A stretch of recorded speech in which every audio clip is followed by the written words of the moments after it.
Urban Media Today is your source for entertainment, news, sports, and lifestyle. It's your online resource for health and fitness, providing tips to decrease your heart disease or increase your good spirits. When you can't find who made the top picks in HBCU sports or what part of the country is most exciting or affordable to travel with the entire family, Urban Media Today is there to provide you with all that you need and just a click away. Log on to urbanmediatoday.com now. Find us on social media. Urban Media Today, your lifestyle information and blog website. Welcome to the Give It Up podcast on urbanmediatoday.com, where we give it up for excellence, leadership, and greatness, and where we continue to use sports as a metaphor for life. My girl is back, Curleta Harris. I'm not going to mess up your school because I mess it up every single time. Not Western Michigan. Western Michigan. Western Michigan. What did I say last time? I said something crazy. I don't know. You just D1 baller, Curleta Harris from St. Louis, representing in Pittsburgh now, living in Pittsburgh for the past, how many years you been in Pittsburgh now, Curleta? 10 years. 10 years? Damn, 10 years. I guess I met you 10 years ago. You did. Wow. It's our anniversary. Happy anniversary. Listen, all right.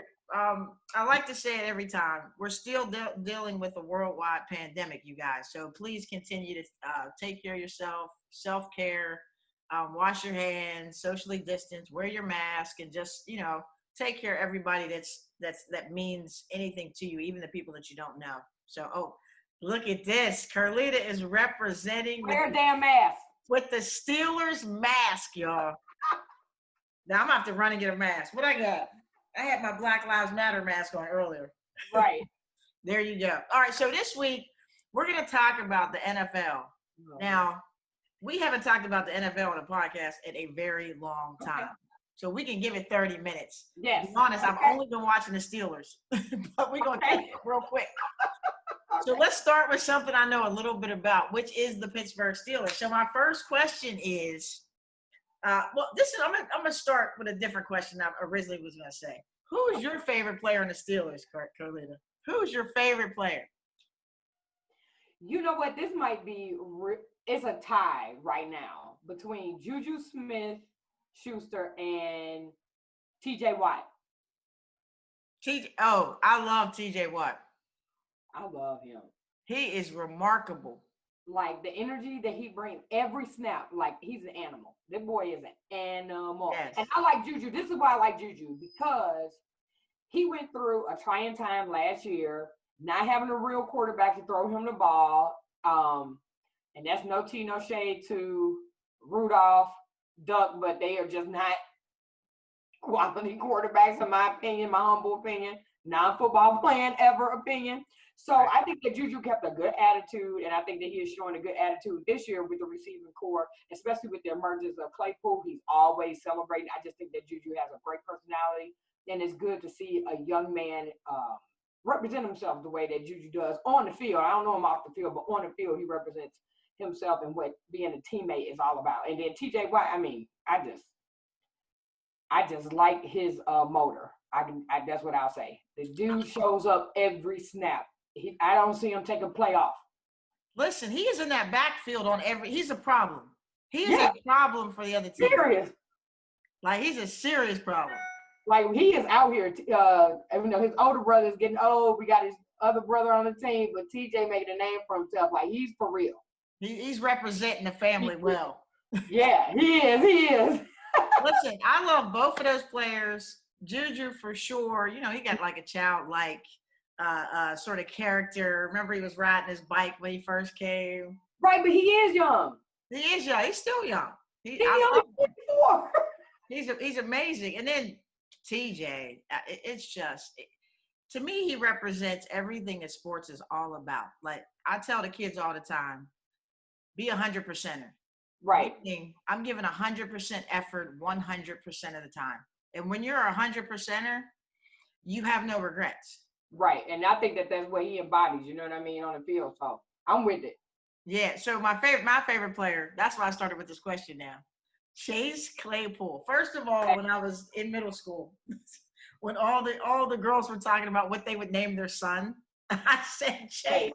Chase was the name. So I've always had an affinity for kids named Chase. They're always They my need to favorite. give him a new nickname, though. I wanted to call him. They should just if he continues to, progress, because you can't just have one good year. I mean, you got to put in some work. But if he continues, I get Maple trying, but I don't like. He needs something. Maple? Nobody want to be called Maple. Deadpool. I call him Deadpool after the comic book character. Yeah, that's a lot better. But yeah, last week during the game, he caught the one pass and almost got to the end zone. Yeah. I ordered his jersey in that moment. Now, wait a minute, they have his jersey, or did you have to make it? No, I got his jersey. Yeah. At the NFL store, they had his jersey. They only had one color. I think they only had the black one. But so now I'm asking you questions. So are they going to keep Juju? Wow. This contract? Oh, man, I think so. Why would you break up that receiving core? Yeah, the two of them together.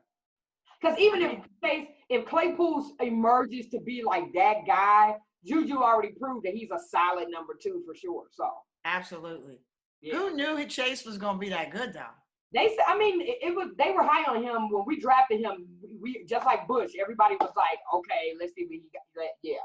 Absolutely. Especially the way that the Steelers traditionally develop our wide receivers. That's one thing you can't deny, that the Steelers develop wide receivers. So I can't remember any year in the history of the franchise where we didn't have one of the top receivers in the league. Yeah, that's true. I've been following. I mean, you're talking about Stallworth and Lynn Swan? The Steelers were good at wide receiver position forever. Yeah. There's a legacy there. So and linebackers too, if you think about it. Chase is your new favorite. That's your new favorite. Chase, I wish my jersey was in. I would have had it on right now.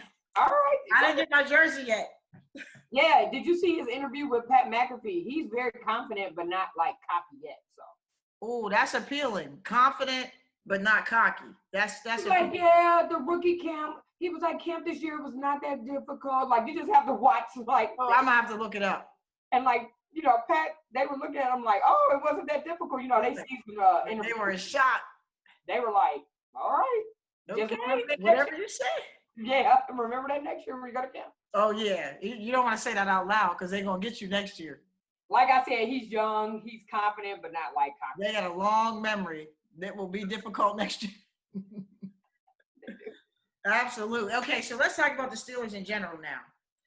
So we got the injury to Devin Bush. Right. It was ACL. One of the kids at school told me. Shout out to Marcelin. He is a sportscaster. Every time I have him in class as one student, he literally gives me the update on all things sports. He told me about Le'Veon Bell. He told me about the Bush injury. Okay. And if it wasn't for him, I probably couldn't even do this podcast right now. Like legit. So anyway, with Devin Bush's injury and the team that we have now, which is we're secure, I believe, in every other place. Yeah. What is our ceiling, or do we even have a ceiling? You know what? It's kind of going to go with injuries, COVID-19, and Ben. And we all know that. So the defense has proven that the defense is even at first I was concerned because I was like, how are we giving up all these points, to like the Eagles? But then I saw that the Ravens gave up a lot to the Eagles. So the Eagles are just a team where I feel like they can score on opponents. They just can't get it together to get over the hump to win this year. So then I started feeling a little bit better. And then what we did to the Browns, because the Browns have been scoring on people, I was like, oh, okay. So they showed up today.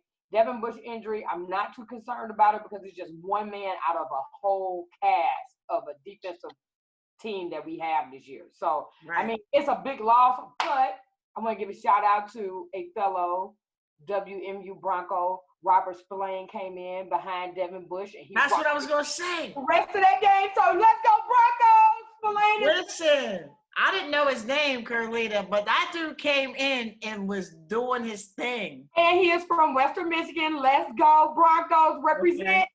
So, yeah, I was happy to see that. That's good. That's good. So I think the Steelers have unlimited potential. They have unlimited potential. This is when we do another, if I come on a show again, let's talk after the Titans game. Okay, after the Titan game. All right, that sounds Let me good. tell you something. If we can, in my opinion, if we can check, if we could keep Henry in check and Tannehill, who for some reason is just he's a better fit in Tennessee. If we can keep the Titans in check, because the Titans are tough this year. Listen, did you see Henry's run back last week? Right. So if we really can stop a run game and a specimen like Henry, I think that we got a shot. We got a chance. We might be able to do this thing. Right. I think you're right though. If Ben stays healthy, which I believe he will, he's prayed up. We're praying for him. He's gonna be all right. And there's no more COVID-19 scares in terms of the league. I think we're gonna be all right. How about the defense? Minka Fitzpatrick.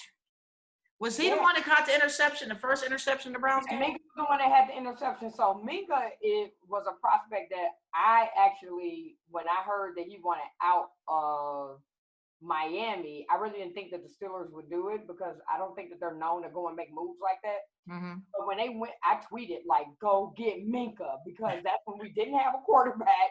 And I was like, the only way we're going to win games or stay in games is with defense, which we proved that we could do last year. They went, 8-8?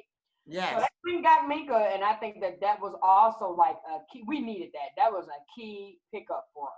Listen, now I wasn't going to mention this, but since you brought up Minka in last year, do you think it was Coach Tomlin's best year of coaching with that team to go 8-8? Well, this leads me to another question, and it's something that has always boggled my mind. Why doesn't Mike Tomlin get more love for his coaching ability? It's crazy. This dude's been at the top of his game the whole time he's been here, and longevity. So you know what I'm going to think to myself as an African American. Say it.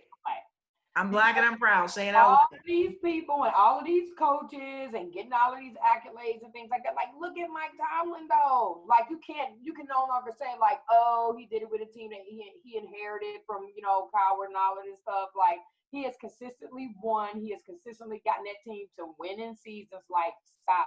What he did last year, I think, was absolutely one of his best coaching performances. And now it's showing like what was missing. And I mean, we on a roll. We 5-0. It's the first time since the 70s. So I'm not like a typical Pittsburgher. I'm not saying we're going to the Super Bowl, but we're going to be pretty damn close. It's coming down. The ceiling is the roof. But I think the psychology is, as being black in America, period, sometimes we have to work twice as hard to get half as much. So Mike Tomlin definitely is a great coach.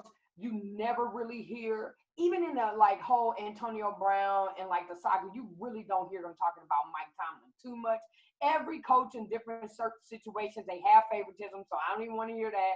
That was like the only thing from that whole saga with Le'Veon Bell and Antonio Brown that I heard was like, oh, favoritism, whatever. What quarterback in the NFL doesn't get favoritism? You got to favor the quarterback, most likely. And one that won a Super Bowl and went to another Super Bowl. So, like, let's be for real about that. So, I just think that he goes severely underrated, and I think it's a damn shame, actually. Disrespectful, pretty much. Very, very disrespectful for Tomlin. So, talking about... He just keep winning and keep getting us to the playoffs every year. You brought this up, too, so we're going to go in this direction. You brought up your boy, A.B., whew, what is going on? Where is he? He's like, where's Waldo? Trying to get on the Seahawks. That's where he at. Oh, yeah. So, listen, let me read you the quote from Russell Wilson. Russell Wilson about to try to pray for him. He and listen, he's going to lay hands on Antonio Brown. If that's what we got to do, I would lay hands if I thought that would help Antonio Brown, if I thought I had the capability. So anyway, here's the quote from Russell Wilson. Russell Wilson says he talked to former teammates about Antonio Brown, and they say he was a good teammate who had a bad year or two. Then the quote is from Russell Wilson, I think this is a great place if he does play again. This is a place he would grow as a man. That's just part of our culture to help people. So do you think Russell Wilson, a.k.a. Jesus Shuttleworth, just could help Antonio Brown get his life back together? I think a lot of people can help Antonio Brown, but it starts with the person. You have to seriously be ready and you have to be open to people helping you, and you know that. So it's all going to come down to Antonio Brown. I definitely never want to like kick somebody when they're down, but he's definitely down right now. I think that he's done a lot of damage. So he has a lot of things to amend across the board with probably not just within the NFL, but let's start at home, like in his home life, his personal life, his family, his children, things of that nature. So I wish, a young black man, nothing but the best. I wish anyone nothing but the best. But Antonio Brown definitely has shown a pattern of behavior, but maybe because he's hit super rock bottom, because I know he probably don't have any money left. Maybe he has humbled himself. Listen, so from previous podcasts, I was the biggest Antonio Brown supporter. Like, I am somebody, you can almost do anything, and I got your back. So I was trying to support Antonio Brown, and then I forget what it was. Y'all dropped something on me, and I backed off. I still wouldn't badmouth him. Right. But his situation is just so sad. To be the best player, as far as I'm concerned, when he was playing, he was like the best player in the league. Like, I felt like he was the most valuable player in the league. Pound for pound, he might have been. Yeah. And so he just went down quickly. I don't want him to go to the Seahawks because if he's still, I know that he has an incredible work ethic. I'm pretty sure that he probably has been working out because it's like that's all he knows how to do. So I don't really like Russell Westbrook as a quarterback. I would take him in a heartbeat. Oh, Russell Wilson, yeah. It's Russell Wilson, Patrick Mahomes. Those are your quarterbacks. Like, to me, in my opinion, those are your two best quarterbacks. That's it. Right now, today. I don't want to see Antonio Brown catching passes from Russell Westbrook. I mean, not Russell Westbrook. I know what you mean. Russell Wilson. I don't know if he can catch a Westbrook. You know I was talking about Russell Wilson. Oh, we are Antonio Brown and Russell Westbrook on the team. That would be crazy. Listen, wait, I got to pet LeBron to Russell Westbrook. Maybe they should make an all-NBA NFL team. They'll get smashed. Get Allen Iverson back out there. They said he was a heck of a quarterback. Yeah, he was, but that's silly.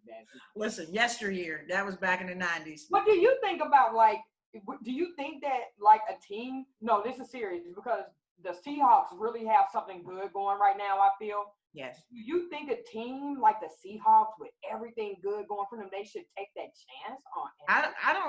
I don't think in this COVID year you want any more drama than you already have. Because think about it. What happened with Antonio Brown in Pittsburgh? And then he went to LA. And then he went to the Patriots. This dude, in one season, or we'll say a calendar year, basically wore out his welcome in 3 different teams. That is some mental something that he has to get together on his own. I don't know. He needs to seek help. And do we know if he has been seeking therapy? Do we know if he's starting to make amends? Do we know if his attitude has changed? We have no idea. And my thing is the fact that we know everything about his personal life is pretty sad. I mean, I don't know. My bottom line, if I am the Seattle Seahawks, I know they really need some wide receiver help, but try to find somebody else. There's nobody like AB. Let's be real. I'm not hating on this brother. It's just he needs to get some things together. And I agree with you 100%. You don't need any more drama beyond everything that's happening. This year. This would not be the year. Next year. So like you said before, he showed a pattern of behavior. Yeah. That would indicate, if we go by past practice, can indicate future results.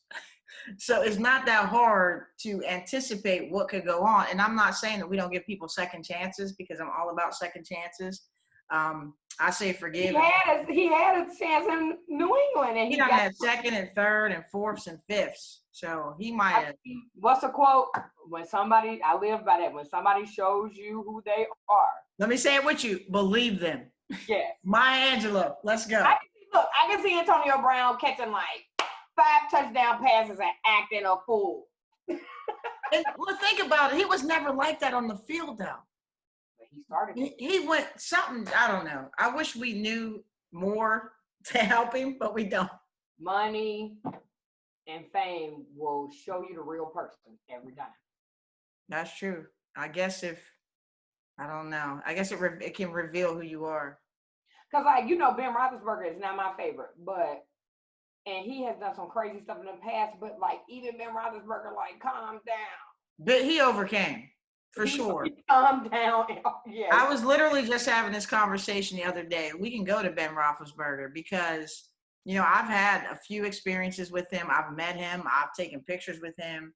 And to be honest, I'm sorry, Ben, but this was your past. It's not your present or your future. Right. But he was not, what's the word?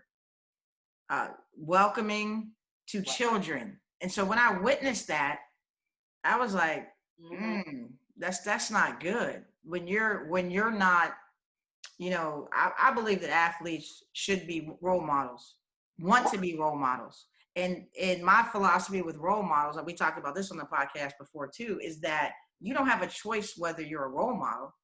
The only choice you have is whether you're a good one or a bad one. Yeah. Because people follow you. You don't choose them. So, you know, Ben has overcome. And I will say this, he seems like a much, much better person. And I salute him. And, you know, God is good.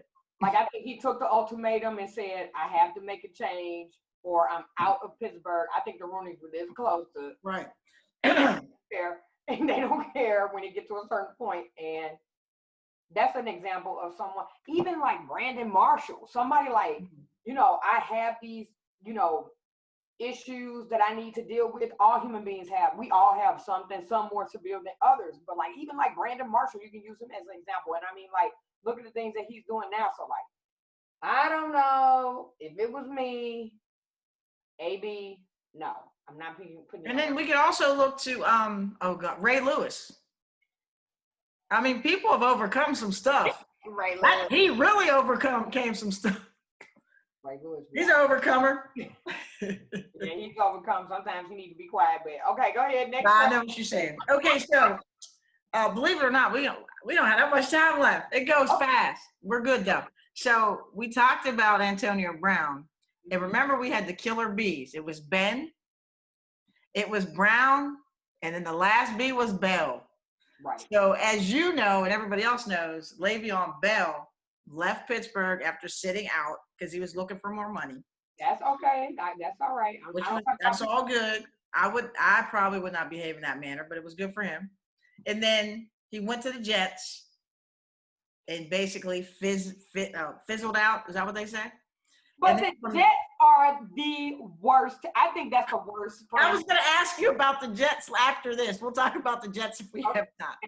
They may be the worst team in the history of franchises in the last 5 years. It's very bad. I feel bad. Pittsburgh Pirates right up there.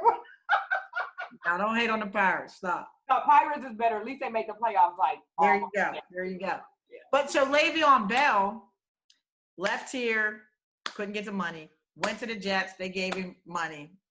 Didn't work out. 4 seasons. And now he got picked up by Kansas City Chiefs, the Super Bowl champs, about to play with Patrick Mahomes, the best. I argue that he's the best quarterback in the league.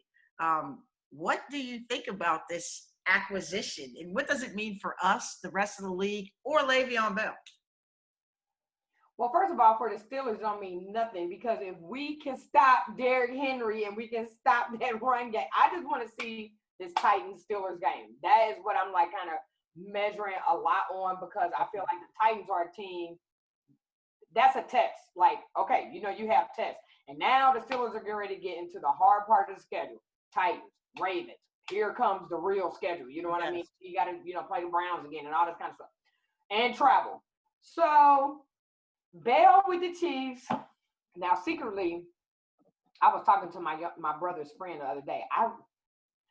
If I was not a Steelers fan, I like the Chiefs. I hate to say that. That's all right. I mean, like, I've always liked Andy Reid, and then I do like this young Patrick Mahomes, but they got to go down because it's Steelers first. However, I need to see Le'Veon Bell on the field because, like, where's the tape from the Jets? I call him no playoff Le'Veon when he was in Pittsburgh. How you get injured right before every playoff or during the first round? Come on now. I know, but that's like my whole analysis of him going to the Chiefs. Like I need to see him on the field again, Absolutely. consistently with a real coach running in a real offense. Like it's been some years because the Jets are a mess. Yes. Sorry, the Jets are a mess. I feel like I can't even. I have to see him with like a real team that's doing real things because like I can't go off of because I'm not like a football aficionado. So me as like just a casual football fan, I can't judge off the Jets because like what did he really get to do on the Jets? Nothing. And so this is my next question because I like to talk about karma. So when he set out for this money, and then he went to the Jets, he's had a couple bad years now. He had a whole season where he set out an entire season and did not play football. To me, I feel like I could never do that just as an athlete. I just couldn't do it. But is it a little bit of karma? I don't want to say that it's karma because in that whole, without me being in the locker room, I always say this on the show, being an ex-athlete, played at a pretty high level, D1 basketball, you understand the dynamics of a locker room and you also understand the dynamics of a men's locker room because you are friends and have, relationships with male players as well, football, basketball, friends with a lot of guys. So, yeah. From just what I heard about, I could see both sides in that locker room. You know what I mean? So, it's always two sides. It's always two sides, and it's like, I don't know. I think that Bill would have enough sense to go into Kansas City and like, okay, I need to chill, do what I came here to do, and be quiet because this team don't need me. Yes. I need them. People need to learn that lesson. And the thing is, people begin to believe that they're bigger than the team. Like Antonio Brown. Exactly. Like no one person, especially on a 55-person roster in football, you're not bigger than the team. It is ridiculous. You can't be replaced. It doesn't matter what your position is. In NFL locker rooms, I think that you got to have a locker room more than ever because it's so many people. So I don't know, but I'm looking forward to seeing Le'Veon get back out there on the field. I want nothing but the best for this dude too. And, we'll see, but I don't believe like it was karma. I think that the Jets right now can be a death trap for any player. What is his name? The quarterback for the Jets. I don't even know who's quarterbacking him now. I just know they haven't won. It's a young kid. Anyway, for some reason right now, that's beyond me. His name is escaping me, but I don't think that that's his fault either. I would love to see that guy. Come on over here. I'll take him. I'll take that quarterback they got on the Jets right now in Pittsburgh and put him as a backup. Sam Donald? What? Is it Sam Donald? Yeah, Sam. Come on down here to Pittsburgh because, I think this is last year or maybe, Well, I'll take him. I would take that quarterback. The Jets suck. I'd take that guy. Okay. We pumped him up. Yeah, I'm just saying, I'm not saying he's the best, but as far as like quarterbacks in the league, I think that he hasn't had a fair shot. I mean, the Jets are a mess. And sometimes your career can get messed up because these organizations are a mess. If I was Trevor Lawrence, I would sit out before Trevor Lawrence, I know. He was so good in college. Before I go, I'm talking about the dude coming out of Clemson. Oh, coming out of Clemson. Yeah. Oh, absolutely. Yeah, like anybody. I'm not thinking who's the guy from last year that was the Heisman Trophy quarterback? Oh, Burrow. Yeah. Okay, I'm thinking of him. He's doing good. He's doing good with the Bengals right now. He's having a pretty good rookie season. Good for him. I like what I see. But if I'm a quarterback and I'm coming out of the college, Division I college, I don't want to go to the Jets. I don't want to go to the Jets. Right. No. So we only got a couple minutes left. So let's talk about real quick, and you can pick either one. I'm going to give you two subjects. Okay. COVID, right? COVID-19. Are we going to finish this season? We know Cam Newton had COVID. The whole Titans team seemed like they had COVID. That's why our game got postponed. And then the injuries, like Dak Prescott. So you can either hit the injuries, because it seems like there's been a lot of season-ending injuries. Like you got Devin Bush, you got Dak Prescott. I'm sure there's some other top names I'm forgetting. And then you got the COVID. It seems like that's the two negative things going on in the NFL. Okay, well, I'll tackle both quickly. I think that, listen, we are in a historic moment here. We are literally living through history right now. And they will definitely, if this world is here and human beings have not destroyed it 100 years from now, they will talk about 2020, 2021. They will talk. Come on, let's get real. They'll talk about 20s. They're gonna be like the 20s. The 20s was deep. But I think that just like the NBA, there should be no asterisk next to any championships because it was harder than ever. It was harder than ever to get your workout on this year. As far as in the off season, I think a lot of it tying it into injuries. I think some of these injuries are just due to maybe not being able to work out under normal circumstances. Right. And also, it's just football. You're gonna have injuries. So yeah. But yeah, COVID-19, no asterisk on this championship, no asterisk on the NBA championship. It's probably harder than ever. You don't know what's going on with players' personal lives. You don't know who has pre-existing conditions back home. You don't know what's going on behind the scenes because we all forget that these are human beings. They're not robots. They just happen to play professional sports. We're blessed with a gift, but they have families. They have people who they care about, and you don't know what's going on. So no asterisk on championships. Listen, Curleta, this has been a pleasure. You ended it right there. I don't need to say nothing else. That was thebomb.com. Thanks again to my guest, Curleta Harris. This has been the Give It Up podcast on urbanmediatoday.com. Shout out to Trevin, Kiki, and Mr. Alan Lincoln. Everyone, give it up and be blessed. Urban Media Today is your source for entertainment, news, sports, and lifestyle. It's your online resource for health and fitness, providing tips to decrease your heart disease or increase your good spirits. When you can't find who made the top picks in HBCU sports or what part of the country is most exciting or affordable to travel with the entire family, Urban Media Today is there to provide you with all that you need and just a click away. Log on to urbanmediatoday.com now. Find us on social media. Urban Media Today, your lifestyle information and blog website.